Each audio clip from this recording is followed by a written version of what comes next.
মুর্শিদাবাদ জেলা গ্রামীণ চিকিৎসক সমিতি রানীনগর এক ব্লক কমিটির উদ্যোগে বৃহস্পতিবার ইসলামপুর ইনভাইট হলে অনুষ্ঠিত হলো সাধারণ সভা ও প্রশিক্ষণ শিবির। এদিনের সভায় প্রধান অতিথি হিসেবে উপস্থিত ছিলেন মুর্শিদাবাদ মেডিকেল কলেজ অ্যান্ড হাসপাতালের চিকিৎসক, প্রসূতি ও স্ত্রীরোগ বিশেষজ্ঞ ডক্টর অর্ণব সাহা, মুর্শিদাবাদ জেলা গ্রামীণ চিকিৎসক সমিতির জেলা সভাপতি আশরাফুল ইসলাম, সহ সভাপতি প্রদ্যুৎ কুমার মণ্ডল, সহ সম্পাদক রমজান আলী, জেলা কোষাধ্যক্ষ ব্লক সভাপতি মোহাম্মদ আখতারুল ইসলাম, ইমাম হোসেন মোল্লা, জিল্লা রহমান, সাদ্দাম হোসেন মিঠু সহ অন্যান্য নেতৃত্ব। এই দিনের সভায় উপস্থিত অতিথিগণ বক্তব্য রাখতে গিয়ে গ্রাম্য চিকিৎসায় গ্রামীণ চিকিৎসকদের গুরুত্ব তুলে ধরেন। প্রত্যন্ত গ্রামীণ এলাকায় চিকিৎসার ক্ষেত্রে গ্রামীণ চিকিৎসকরাই একমাত্র ভরসা। গ্রামীণ এলাকায় যেখানে হাসপাতাল নেই সেখানে 70% মানুষের চিকিৎসা করেন গ্রামীণ ডাক্তাররা।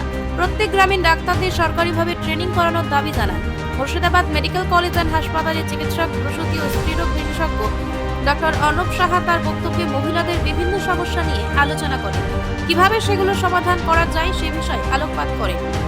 পাশাপাশি গ্রামীণ চিকিৎসকদের গুরুত্ব তুলে ধরেন। এই সাধারণ সভা ও প্রশিক্ষণ শিবিরে রানীনগর এক ব্লকের প্রায় 100 জন গ্রামীণ চিকিৎসকগণ উপস্থিত ছিলেন।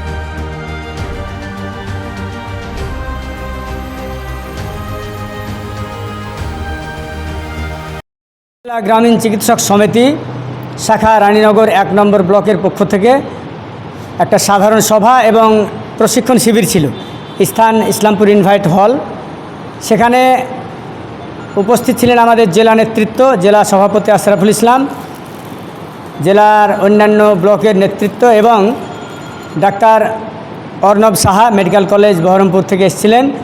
তিনি আমাদের গাইনোকোলজিক্যাল বিষয়ে বিভিন্ন প্রশ্নোত্তরের মাধ্যমে অনেক কিছু শিখিয়েছেন। তাছাড়া আমাদের এই ব্লকে 6টা অঞ্চল থেকে আমাদের যে মুর্শিদাবাদ জেলা গ্রামীণ চিকিৎসক সমিতির সদস্য এবং সদস্য প্রায় 100 খানা মতো উপস্থিত ছিলেন। প্রশিক্ষণ শিবিরে মূলত মেয়েদের যে প্রবলেম, বিশেষ করে যাদের ওভারিয়ান সিস্ট হয়, বাচ্চা অনেক সময় আসে না, বা ওভারিতে সিস্ট হলে বারবার সেখানে ক্যান্সার হওয়ার সম্ভাবনা আছে, কোন কোন পরীক্ষার মাধ্যমে সেটা ধরতে পারি, বা সিস্ট বা পিসিওডি হলে আমরা কার কাছে যাব, সেই সব যাবতীয় বিষয়ে মেয়েদের পেটে বাচ্চা আসার সময় যে বিষয়গুলো আমরা ক্রিটিক্যাল অবস্থায় থাকে তাদের আমরা কোথায় রেফার করব এবং কিভাবে তার পরিষেবা দেব সে বিষয়ে নানানভাবে আলোচনা হয়েছে। গ্রাম বাংলায় 70% সাধারণ মানুষের চিকিৎসা পরিষেবা দিয়ে থাকি, যেটা বাস্তব। রাত বিরেতে ঝড় বৃষ্টি বাদলের মাঝে আমরাই একমাত্র ভরসা সাধারণ মানুষের। সেখানে হাসপাতাল নেই, সেখানে স্বাস্থ্য পরিষেবা, মেডিকেল কলেজ অনেক দূরে, হাসপাতাল অনেক দূরে। আর এখান থেকে প্রায় 30 কিলোমিটার দূরে আমাদের অনেক গ্রাম আছে যেখানে ঝড় বৃষ্টি বাদলে একমাত্র ভরসা আমাদের গ্রামীণ চিকিৎসকরাই। তাদের স্বীকৃতি বা তাদের প্রশিক্ষণের জন্য আমরা সরকারের কাছে বারবার আবেদন করেছি। সরকার ইতিমধ্যে আমাদেরকে হেলথ প্রোভাইডার হিসেবে চিহ্নিত করেছে এবং বিভিন্ন ব্লকে আমাদের সেই ট্রেনিং শুরু হয়েছে।